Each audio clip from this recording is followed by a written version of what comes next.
Good afternoon, everyone. I'm glad that you could join us today. So it's the first of a series of workshops that we'll be carrying on for a month. So I've sent the email yesterday for some of the workshops that we'll be doing. There are going to be other workshops happening very soon. So please do check your emails. So today we have with us a familiar face. I'm sure some of you have attended her workshop before on the campus. So we have the pleasure of welcoming Mrs. Adilla Diouman Mosafeer. She's the director of Talent Lab. Like I said, she's been with Middlesex, I think, well, especially with me, with the employability service since the first day that we created the service. And she's been a great help to us, to the service, but also to the students. She has helped many students along the way to, in a way to find the career path. And also some students have been very lucky enough to actually work with her and her team. So, so today, Adilla has been in the HR industry for, I think, more than 18 years or 20 years or so. She'll correct me if I'm wrong. There you go. I mean, some of her expertise does include operational and strategic human resource management. She does a lot of training and coaching as well. Obviously, she's like in HR field, so she is a consultant as well in that field. But when it comes to management and leadership, she is a professional, and she has had a lot of experience so far along the way. So today I wanted her to talk a little bit about leadership and success within the career field, because I think it's very important. A lot of young people, when I send the CVs, they always put leadership, but then they don't really understand what really leadership is all about and how it can contribute to your success when it comes to career field. So that's why I wanted her to be here with us today and to talk a little bit about this and share a little bit of her expertise with you guys. So I'm sorry, I don't know why I will try to find out as we go along on how to put you guys on video screen, but there is a chat, so I'm putting you all on mute. If you do want to talk, you can just put a small. There's a chat, so you can just let us know by chat, and then we'll ask the questions. All right, great. Well, Adilla, the platform is yours. Thank you so much, Dalila. Well, I just want to say thank you for welcoming me here with you all. It's always a pleasure to meet Middlesex students who, like I always say to Dalila, they're so vibey, so full of energy, and so enthusiastic and passionate generally. It's a bit weird this time that we're not meeting on your beautiful campus. I really enjoy coming there. I mean, you've got the most amazing views ever. I hope that confinement is treating you well. Hopefully we are almost reaching the end. So we should be out and about very soon, and I look forward to coming to see you again once we are back to normal, whatever that means, normal business. Okay, so we're going to talk about leadership and success, and to make it a bit more visual, it's always good to have some slides prepared. So let me just try to put that on. Can you see my screen here? If you could, Dalila, I'm sure you can see my screen. Yes, I can. Yeah. Okay. So the topic of the day today for this webinar is leadership and success, and it's not my aim to come and lecture you about it, to talk about leadership theories, to talk about all those aspects that surround being a leader and being successful. I want this to be a very practical webinar, a webinar where we all have something to contribute from whatever we are doing right now, from the experiences that we have, from our ambitions. and see what we can take away as lessons or good practice in our own life, in our own ambition, in our own career. So Dalila, I'll skip the part on who am I. I think you've done that already, so you can just read it off the screen. That's not a problem. But I just wanted to ask you all a question before we start. You know, yes, we are on a webinar, but I'd like you to unmute and talk to me from time to time. I think it makes it much more interesting for everyone, because you must agree, talking to a computer can be a bit boring at times, and especially if it's just one person talking. So as soon as Dalila can enable our screens, that would be fantastic. But in the meantime, I want to hear from you. How do you define success? You know, the topic of the day is leadership and success. So how do we, what is that word success? What is our personal definition of it? What does it mean to us? You know, you have the Wikipedia or the Google or whatever definition of success, which is, you know, success is reaching a certain aim that you set for yourself, reaching a certain purpose that you have put forth to achieve.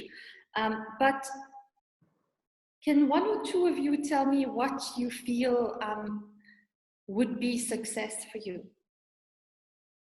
Who would like to go first? What is your feeling that, you know, if I reach that stage, then I will know that I'm successful? Do you have any takers? There was a guy Hello? who just, yes, hi. Hello? Yes, so. Yes, my name is Abba Tete, and I'm a ITBIS student from Middlesex, who just finished, thank God. For me, success has to be broken down into different aspects of life. There's career success, and then I also see success from a point of relationship with humans and people. And for example, finishing this ITBIS with Middlesex, I consider that a success to myself, and because that's a milestone I set for myself and I have accomplished that.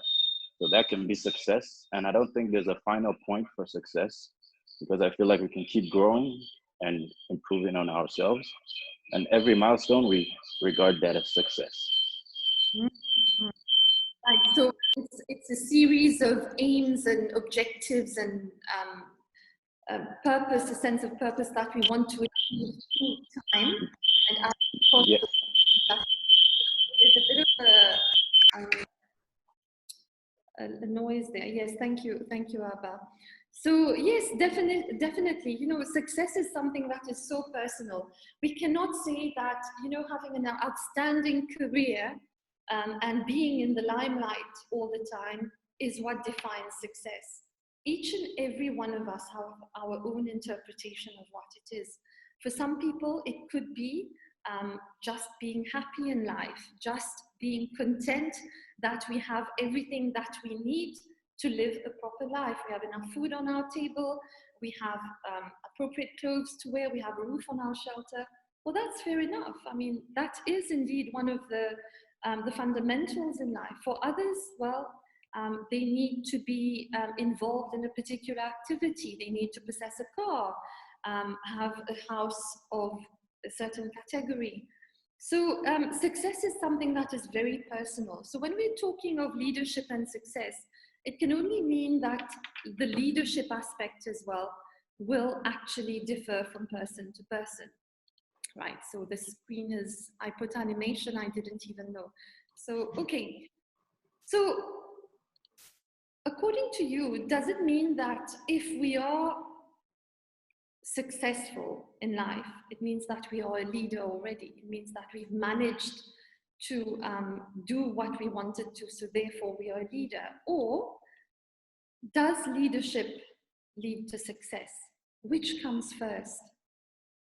Success forges your character and makes you a leader, or is it you developing those leadership traits that actually make you successful? Any opinion on that? Anyone wants to give their their point of view. Should we be a leader to be successful, or can we be successful without being a leader? I think... Hi. Can I speak, or would you like to speak? Yes, you can. Please go ahead. Okay, so my name is Humphrey, and I'm learning like business management. So I think that first thing first, you should be a leader of your own life. So I think that maybe you should be a leader in your own world, in your own life first, and then you should lead yourself to success. Yeah, Totally. that's what I do. I think we will go through the different leadership traits, how we should frame our mind, but you're absolutely right there, Humphrey. To become successful, we should be able to lead whatever we have as a vision. We should have an overall purpose and be as determined enough. And being determined enough actually means that you have certain qualities that make you go forward and persevere to become to reach those objectives. So yes, it requires leadership to enable success to happen. And it's no use shying behind certain fears, shying behind certain apprehensions, lack of confidence, and say, hey, I will reach it when the time is right. Or, you know, as some people would say, well, we'll leave it to God's hand. God knows best, let him do what is right for me. Well, that's fair enough. I think it's fair enough to trust the ultimate power. No, nothing wrong about that. But it's also about us knowing what we want to do in life, what is our own definition of success, and see what it takes to make it happen. Both in terms of, you know, your own developing your own self, getting those skills to achieve that. So yeah, it takes a lot of strength and energy to reach objectives. And if you have leadership traits, well, you're bound to succeed. Okay. So, you know, leadership is actually the ability to influence people. When you look at textbooks, it's the ability to influence people in order to get things done. But what we're talking of today is more something to do around self-leadership, is how do we manage ourselves? How do we frame ourselves to be the leader that we want to be in order to achieve certain objectives? And actually, self-leadership is the first stage of leadership. You cannot aspire to a career, to be a manager, to be a leader of an organization, a team leader, if you cannot lead yourself. I hope you agree with that. You cannot reflect the values of leadership onto others. You cannot influence others if you are not strong enough to walk the talk. So dead important there. And self-leadership is what will take you to a successful career, indeed. So do you have what it takes to be a leader? Take a moment to reflect, people. How do you see yourself in the normal, in your day-to-day life? When you're with your friends, when you're with schoolmates, university mates, when you're working in groups, getting a project done, are you the one who's sitting there in that driving seat and telling everyone what they need to be doing? Or are you just content to be a passenger just sitting and enjoying the ride with the rest, contributing every now and then, you know, saying, let's go this way, let's go that way, but you won't take the ultimate decision? Do you just let the driver decide where we want to go, where the end of our journey is going to be? Or are you of the type who has to determine the trajectory that we're going to take, the road that we're going to take, and be part of the decision-making process? Can you decide whether you want to turn left or you want to turn right? Who can tell me? Who's brave enough to tell me? I can tell you from time to time, I prefer the passenger seat. And better still, you know, the back seat. It's so much easier, isn't it? Just to sit at the back and just enjoy the ride, watching the views. But at times you feel that you want to be the driver, you want to be in charge, you want to be the one who is taking everyone else to this fantastic place. Who's a driver here? Do we have any drivers? I mean, not driver driving a car, but people seeing themselves as the ones who are leading. Has that set you all in reflection? Hello? Yes. For me personally, I feel like when it's something I'm passionate about and I feel like I have strength in that field, I'm willing to lead. But when I know there's someone who's more who has more expertise in that field, I prefer to sit at the back and just help in the decision making, but not make the ultimate decision. Right. So, like we say, you're a contextual driver. Depending on the context, you will shift to driver position or passenger position. Anyone else? Yes.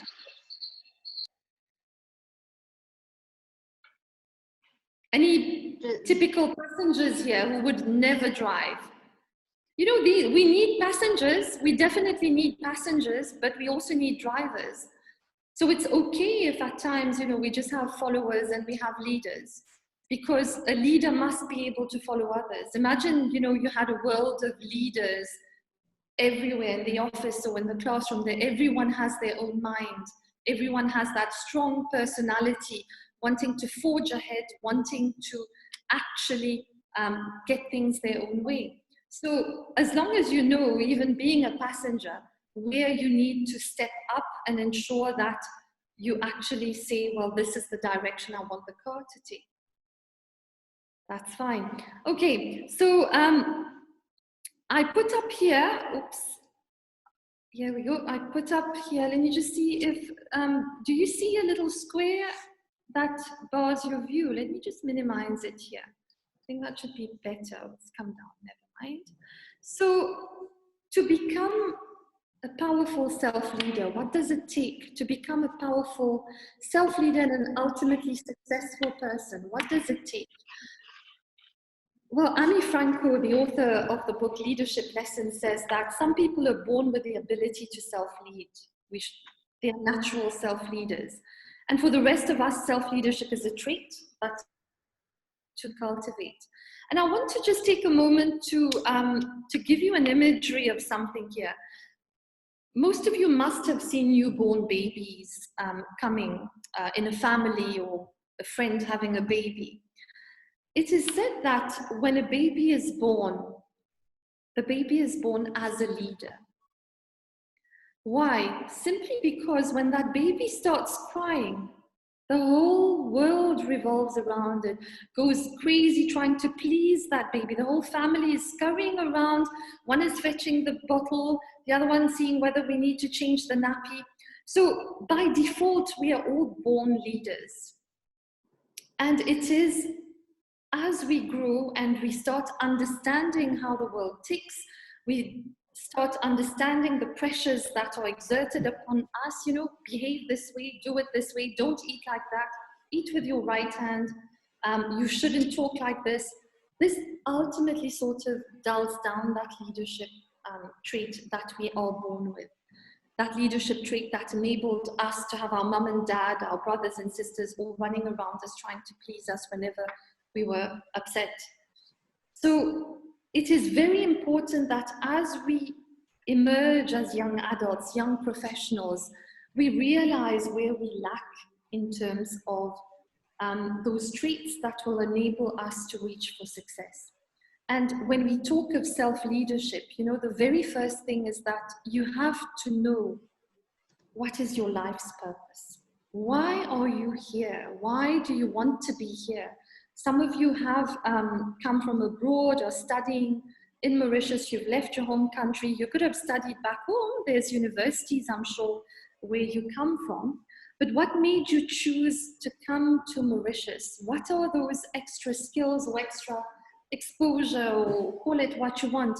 Why did you come here, and how do you think Mauritius will help you achieving that life purpose?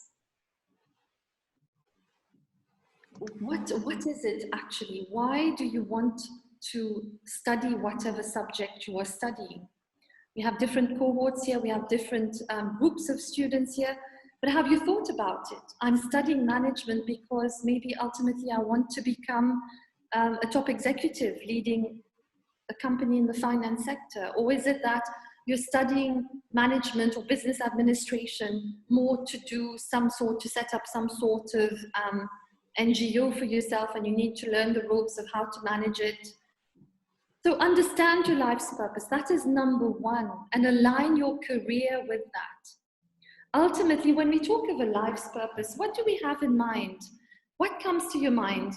It should normally be, well, at the end of the road, how do I see myself? Imagine you've already reached that stage where you are, how old are you all here? I think around the 20s. Let's say you've reached the early 50s, you're about to retire. How do you picture yourself? How does it come to you? Where do you see yourself sitting? In what type of environment are you in? That is the life purpose normally. This is what you want. This is the end result. Some people may say, well, I want to retire. I want to have retired already at 50 because I would have wanted to build so much wealth, so much success that I can retire and start enjoying life. For other people, maybe at 50, it's the time to give back to society. It's the time to start setting up something different. All those people you see there on your screen, there's Mother Teresa, a leader of her own kind. She had some, her aim in life, her life purpose was to serve others, Richard Branson, well, he's such an ambitious business person, and he's developed amazing leadership traits that have made him, I mean, he's really a very disciplined person in his own self. And he's been able to inspire the different companies that he's managed, he's owned through the years to become such a monument in business. We all study him in whatever management course we do. And then we've got Jack Ma, who had such a creative platform to set up, which nobody believed in. You know, you must have read about Jack Ma, how he was so unsuccessful career-wise, and then all of a sudden there's something that triggered and he managed to reach his dreams. And then you've got Aung San Suu Kyi, who is from Burma, this human activist, human rights activist. She has spent all her life fighting for human rights, even being home prisoned for that, but she doesn't give up. So identify your life purpose. What is it for you? Do you want to be a Mother Teresa? Do you want to be a Jack Ma? Do you want to be that people's person, business owner, Richard Branson? Or do you want to be more of the Aung San Suu Kyi type? So it's really spending some time. You know, in this day and age, we all say, well, we are so busy, we can't afford to spend time sitting, reflecting. But no, it's so important. We need to get our priorities right. We need to have that vision up there and every day look at it and dream of it to make it happen. Have any of you read the book, The Secret, here?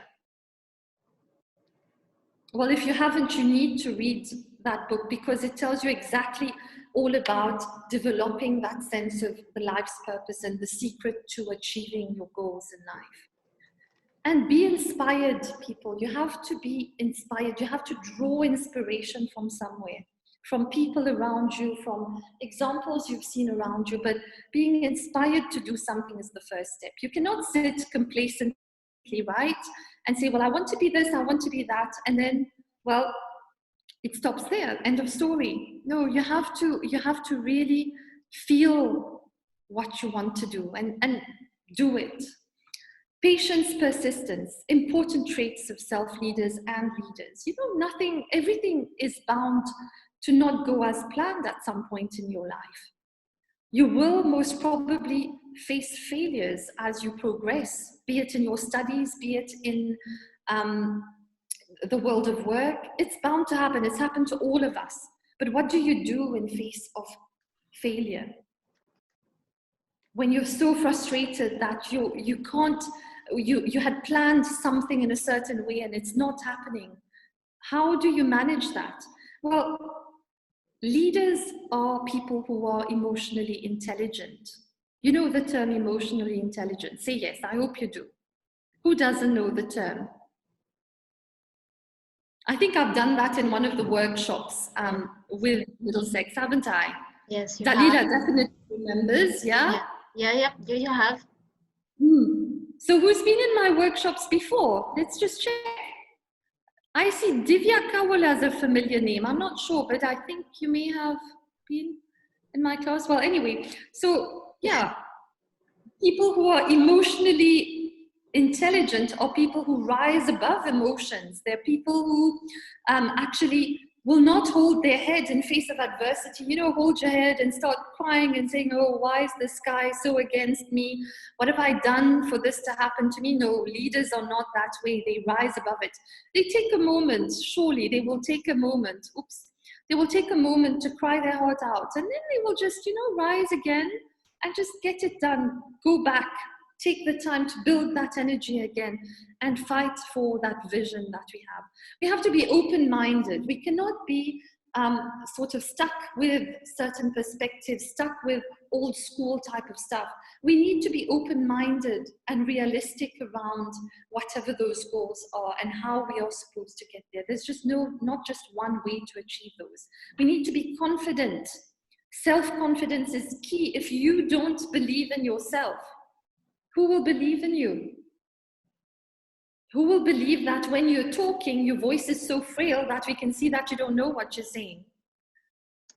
So develop confidence, and developing confidence is through many ways. The most simplest is through your body language. Always demonstrate that, you know, chin up type of body language. Don't sort of shy down in front of people. Be bold, be willing to share your opinion, talk your mind. Of course, you know, there's a way to do things and say things.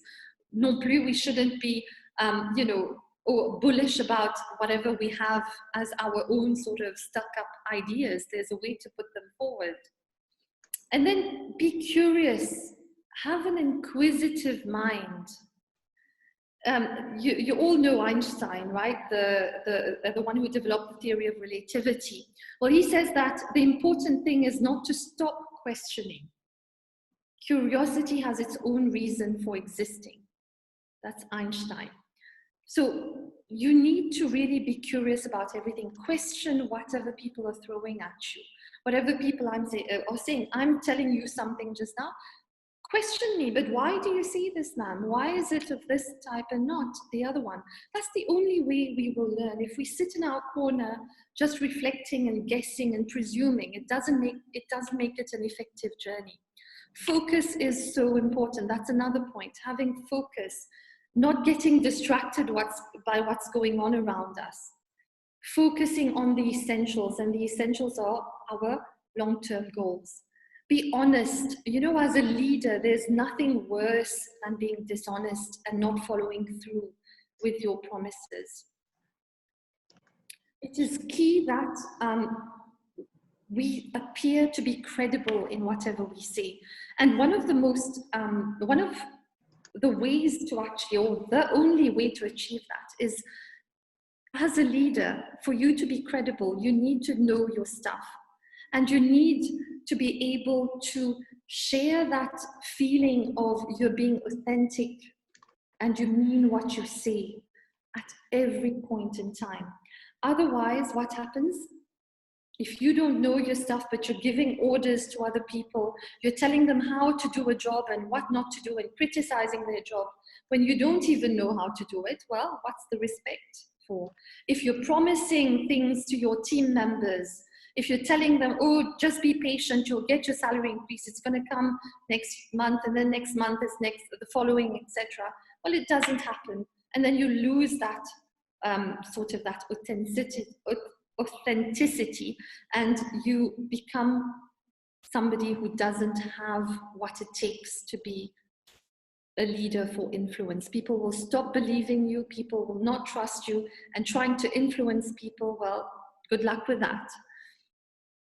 Drive, you need to have the drive, the passion, the willingness to do things. You need to be decisive. You need to know what you want and be bold enough to take those decisions. Never take decisions out of fear. That's the worst thing that you can do, because you're fearing that if you don't decide, something bad will happen, and then you just take a hasty decision. Well, that's not good enough. You need to weigh the pros and cons of each decision that you're about to take. Don't dwell on it forever. That's another problem at times we tend to have, because we so do not want to decide. We take ages and we draw all sorts of mind mapping designs on our sheet of paper, all sorts of tables with the pros on one side, the cons on the other, or mental maps for the sake. But we never seem to be able to take a decision. No, be bold, go for it. Don't be afraid of what other people think. Other people, you know, all these, I go back to Richard Branson and Jack Ma, people thought they were crazy. People thought that these were the ones who had really mad visions, and they would never be able to make them happen, to turn them into reality. But they had the guts to actually know what they wanted and decide at the right moment and make it happen. So this is what we need out of you all. When you emerge from university, be decisive of what you want to do, what you want to achieve. And when you go into that interview, that very first interview that you're going to face, tell them boldly, you know, that typical question, how do you see yourself in 5-10 years' time? Where do you see yourself? Tell them exactly what you want, what you see yourself being. Because that shows confidence, that shows that this person has drive, this person is decisive and will be able to take decisions and take my company far or the organization far. Support and empower others. You know, there's nothing so gratifying as supporting, as empowering others. By empowering is teaching people, giving them certain tools so that they can get along doing their own things. It's so gratifying. And it's such a positive trait to have as a leader. It speaks volumes about your brand image as well. And leaders are always positive. We are not negative minded, and we are not people who will always say, oh, well, I don't want to do this because there's something negative that comes along with it. We see the positives all the time. We are responsible people. We take responsibility. We don't shy in front of responsible. We are grateful. Grateful is a virtue as well. Because if we are not grateful, then how do we see all the blessings that come our way in different means? Oh, Dalila's changed face there. Okay, so, and then give it everything you've got. Go for it. Don't hesitate. You've got your life's purpose. You know what you want to achieve. Just go for it. Grab the world and just make things happen. Who agrees with all this? Is there any point that any one of you might feel, well, no, actually, this is too much asking? It's not, people. It's not too much asking. Not at all. These are natural traits that we need to work on. That's all. But you need to train yourself day in, day out to develop these skills, especially if you feel that there are a few that, oops, something's happened here. Okay, right. There's a few that you need to work on. Learn about them. We'll just cross that in a few seconds. Let me just see what's going on.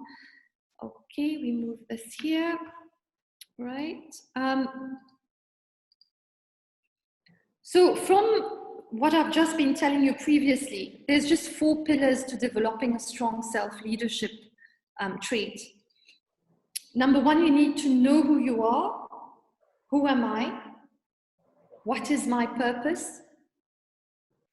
What do I believe in? What's important for me? What are my goals in life? How many of you already know that? Who you are? What do you believe in? What's important? How many of you already have set your goals for now? How many are thinking about it? Anyone? You can, if you're shy, just use the chat. Okay, so Humphrey saying that he's already set his. Okay. Mm-hmm. Interesting. Anyone else wants to share? No. Okay. Okay. And know what you do. What are your behaviors? How do you normally react? Do a self-assessment of yourself. what are those negative behaviors that you tend to have? What are those positive behaviors? What motivates you? What speaks to you? Is it sports? Is it being around people and getting inspired by them? This motivates you to do something with your life. Is it reading? Is it studying? Choose those elements, identify those elements and nurture them. Because when you nurture them, you find ways and means of reaching, of setting those goals and finding the tools to achieve them. Know what you need to learn. What is the missing links to make me reach that goal when I'm 50, when I'm 60, when I'm 30? And identify learning points. Set up a plan. It's not too much to have your own personal improvement plan. You know, it's typical in businesses, at work, that we have professional improvement plans, performance management and all of that. Why not do one for yourself? Identify the different steps that will enable you to reach that goal, and how are you going to cross these steps? Use what you know as well. Use what you know in terms of building successful habits. What are those habits? What are those traits that I must develop to support my goals? And create that environment for success. You know, if you are in an environment that is not conducive to whatever your aims are, well, tweak that environment. We are all masters of our own destiny to a certain extent. How do we turn things around? What are those external forces or internal forces of the environment that we can harness to our own benefit? Voila, so I hope I'm giving you a bit food for thought. Yeah, anyone wants to say something?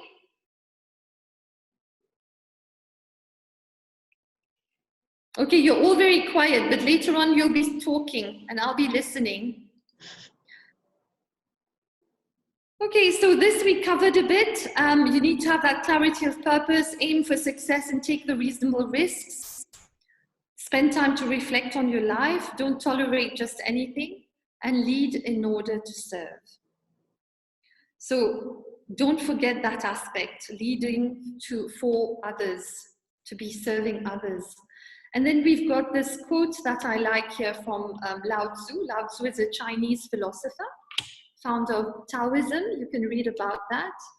And really, true power is about mastering yourself. It's not about being able to lead people. It's not about having sort of superficial goals to achieve. But it's being able to master all those emotions within you. It's the ability to master all those emotional feelings, all those emotions going on in you, all those distractions going on around you that distract you from your ultimate goal. So work on mastering your true self.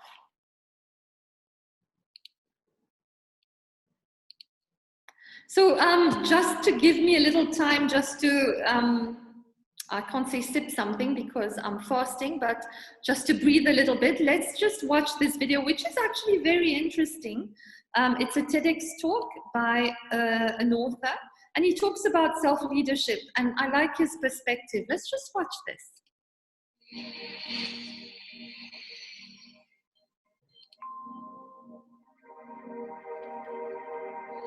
You're not alone. We all, I think, want to be successful. Would love to have the perfect body and the perfect relationship.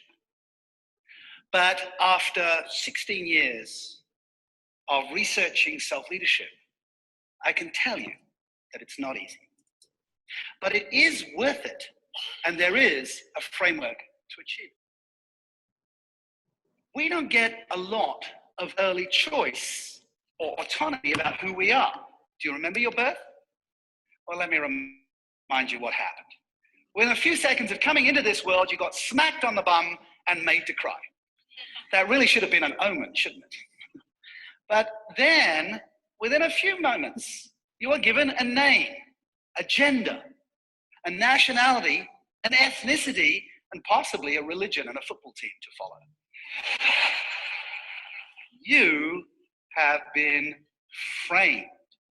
You have been given what we call a personal construct, which is the way you're going to look out at the world and receive the world from that moment on. If you are experiencing some pain in your life, or you're not where you think you should be, it's likely there's a frame at play. And the question I have for you is, how can you be yourself when somebody else is writing the script?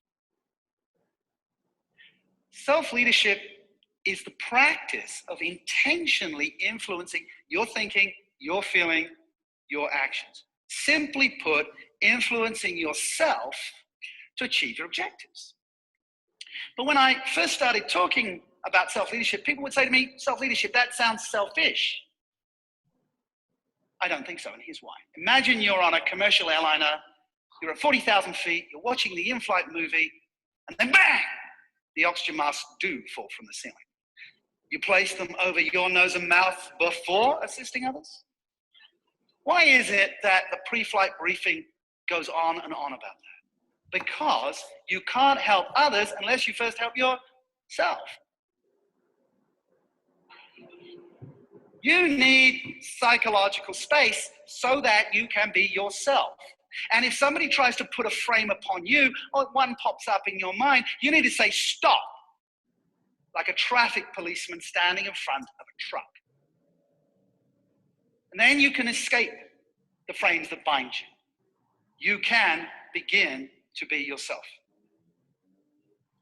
As Viktor Frankl, the Holocaust survivor and man's search for meaning author, said, the last of all human freedoms is the ability to choose our attitude regardless of the circumstances. You can't lead others unless you first lead yourself. You will face your own challenges. You may have already faced a challenge. You may have faced failure. You may have fought cancer. You may have been bankrupt, been through divorce, loss of a loved one. It's okay to feel bad, but it's not okay to stay there. Sure, life is not fair, but it's not okay to be a victim. Feel it, and then get back in the driver's seat of your life. You will need to make daily choices to be a self-leader. So I ask you, will you dare to be yourself? Will you dare to lead yourself? Will you be the best team member, leader, father, mother, sister, brother, lover that you can be? Because you can't lead others unless you lead yourself. Thank you.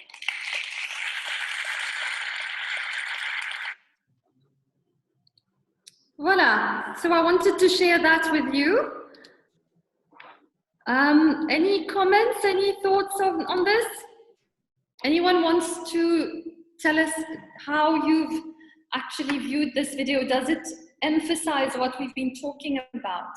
You cannot lead others if you do not lead yourself. How far do you agree with that? Do you think that if we learn about the leadership skills that we need to embrace, we follow a leadership course, it's done? We'll be the most fantastic leaders that ever exist on earth? Is it where it comes from? Do you realize that the most successful people in the business world, most of them haven't actually studied leadership right from the start? They developed those skills through very specific drives. They were enthusiastics. They were people who had visions. They were visionaries.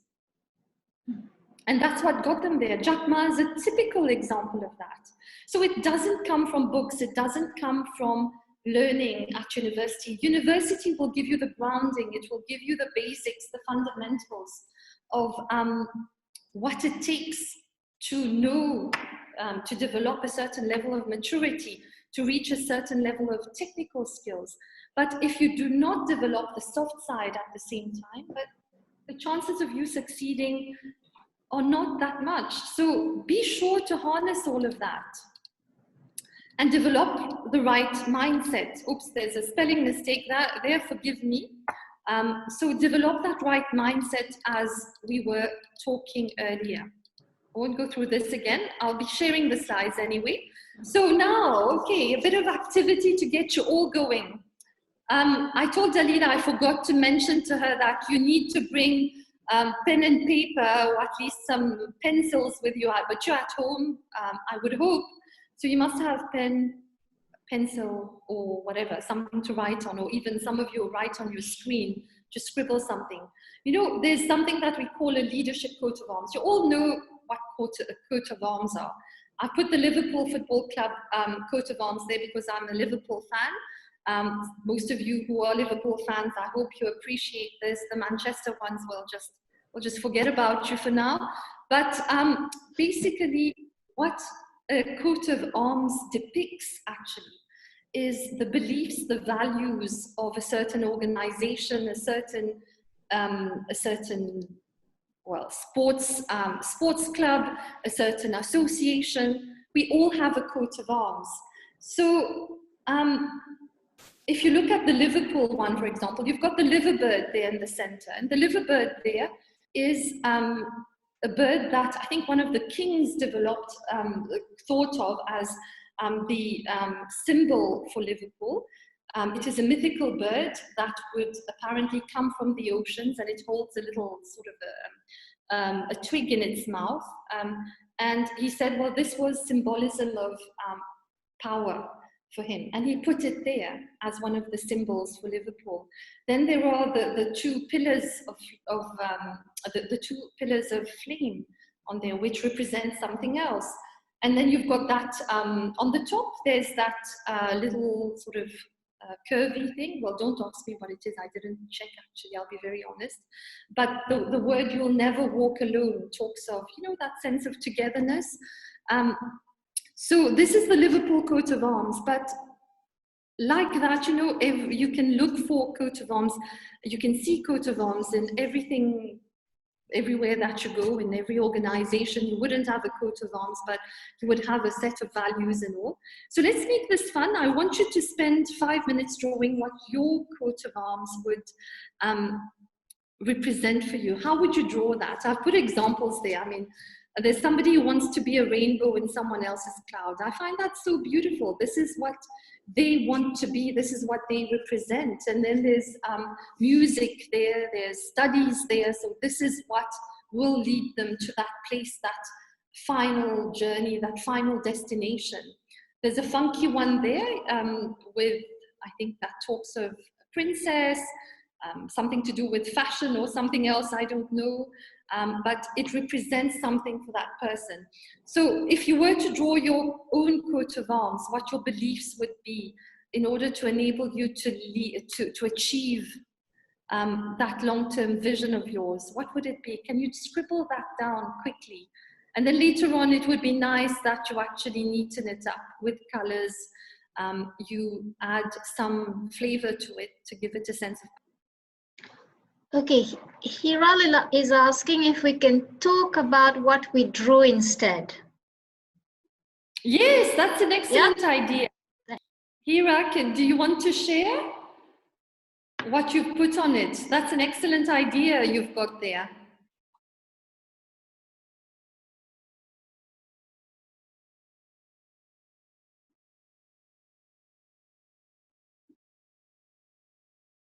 Hiral, are you here? Can you unmute yourself?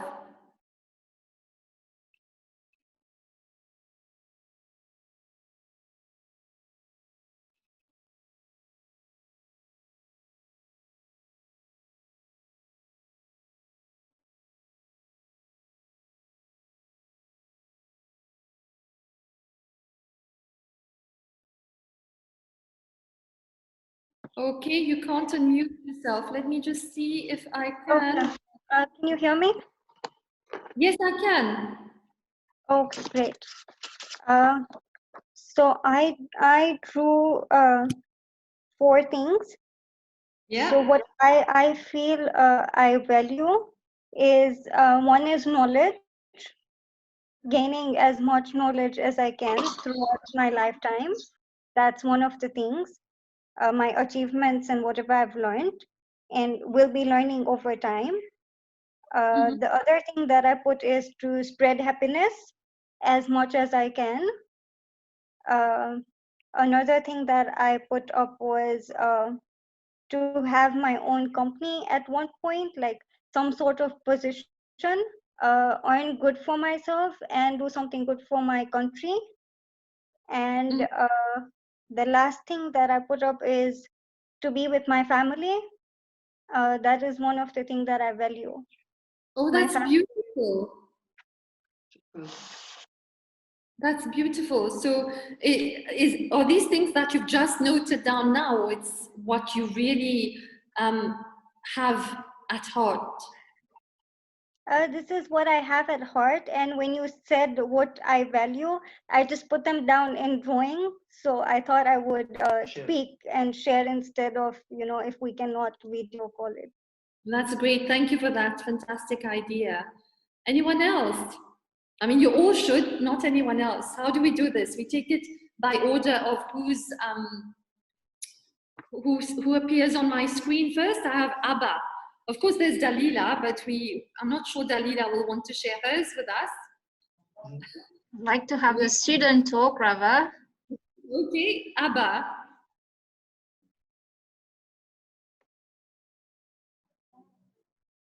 Mr. Abba, you're still working on your coat of arms, are you?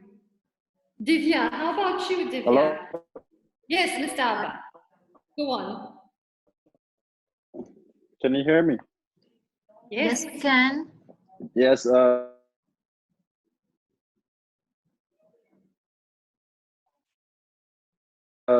I was passion for traveling, yeah, and freedom to do that, which has to come from my financial freedom. So, and I want to help my country, Nigeria, to get out of the state that it is now, be it through politics or NGOs or any. Oh, that's fantastic. How about telling us what you drew in there? Did you just write or did you have drawings? I'm sure you have some. And yes, yeah, I just wrote, but I do have, and basically just maybe a Nigerian flag in there as well. And those are really two things I'm really passionate about, and then the rest can be family and yeah, basically those excellent. Yeah, that's basically it. Good luck with all of those, and remember to Thank you. and post it on your fridge or somewhere prominent. All right, I will do that. Thank you. Okay, over to you, Divya.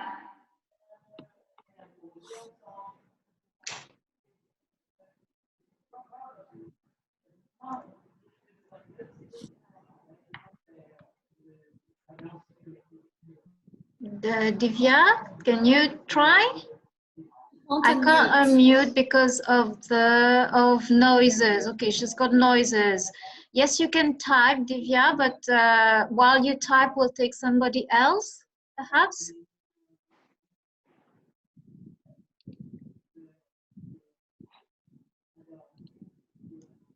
Tracy? Tracy, yes, you are.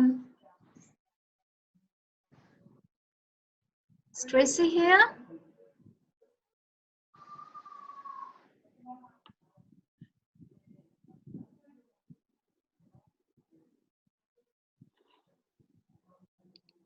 Oh, either they are, I think there might be connection problems as well. Could be. Shall we go for Humphrey in the meantime? Yeah. Mr. Humphrey?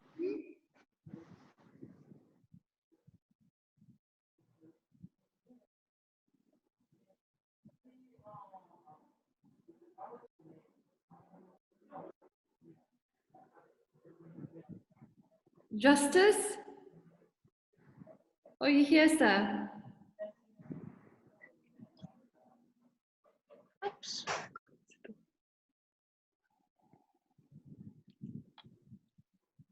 Sarah? Oh, is it nobody can unmute? Let's see if I can unmute people. Sarah, Emmanuel? No? Okay, so later on, I suppose you can share it with Dalila and she can pass it on to me then. Yeah. Yeah, let's just move on because, I mean, I'm almost done as well, but I'm just conscious of time. So what I'll do is I will share a self-reflection questionnaire with Dalila by this evening. And if you want to use this as a tool to help you reflect on what you need to do and what you need to focus on, well, please feel free to do that and reflect on how to become successful both personally and professionally. Voila, any questions from anyone? Any comments, any questions? Type it up if you are unable to talk. Okay, Justice says that his drawing reflects 4 fundamental principles, that is to love, to live, to learn, and to leave a legacy.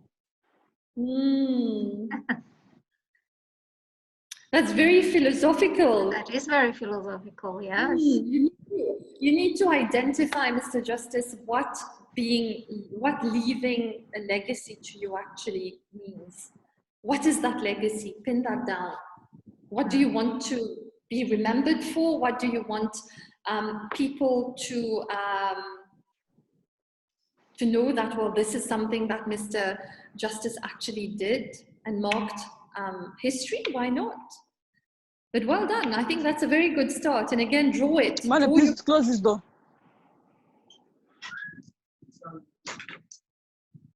Okay, so I see Tracy has unmuted. I think we've lost some people as well. I think we've lost some people, yes. Yeah, but it's okay. Well, Yeah. I've finished as well. So thank you for both of you who've stayed on. And I hope it was an interesting session. Anybody wants to add something or have any questions before we end the webinar?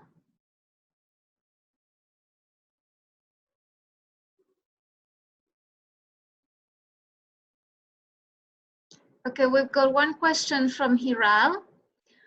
How do we know we are leading the right way?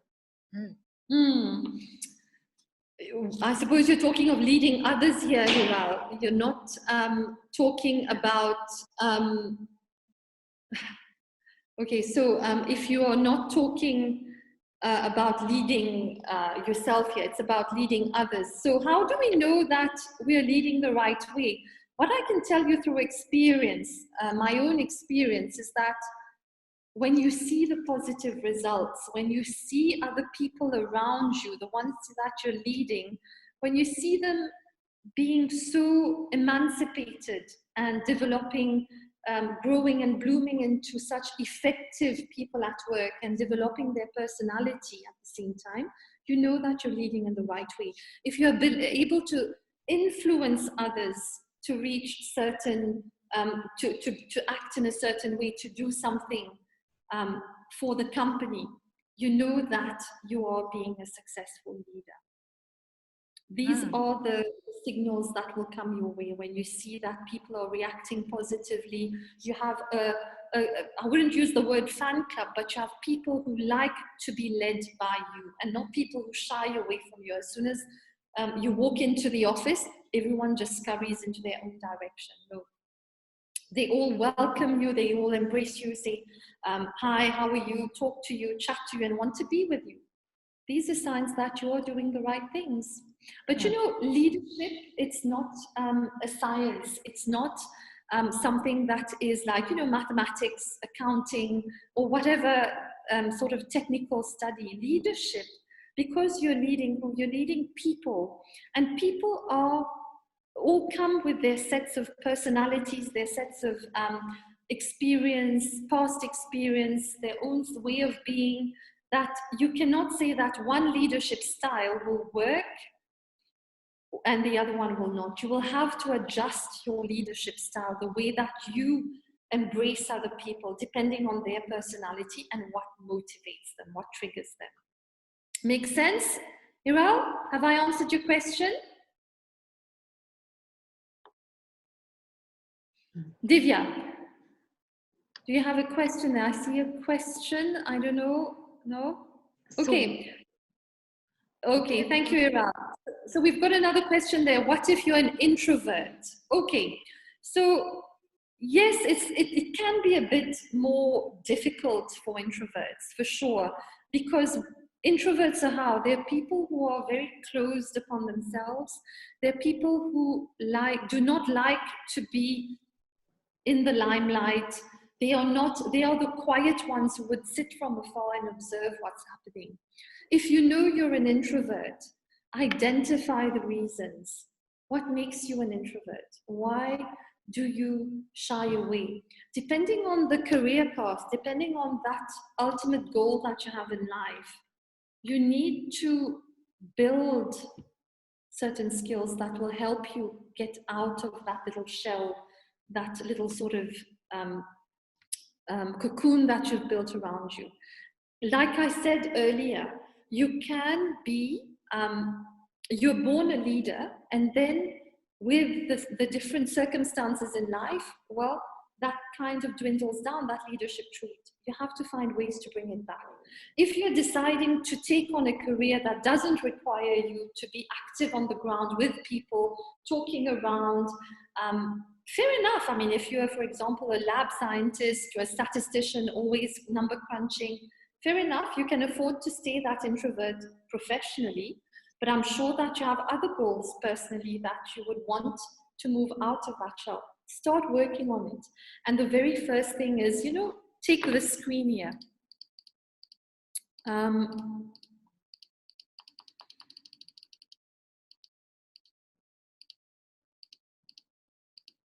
This one. Answer these questions. Use this as a starting point. Identify those learning points here. Know what you need to learn.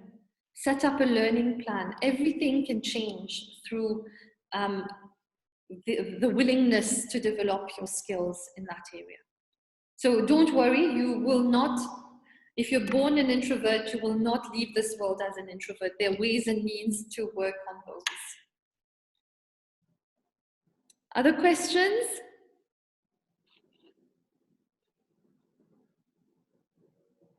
Mr. Humphrey, are there plenty coding jobs in Mauritius? Yes, there are, and we don't find people.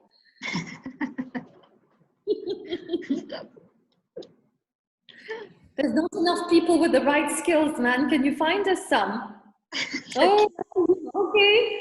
Yep, you know what? I've just got the right thing for you there. The last slide, which is... Oopsie. Here you go. You can follow us. Exactly. And drop us your application if you want. Okay? Anyone else? Any other questions?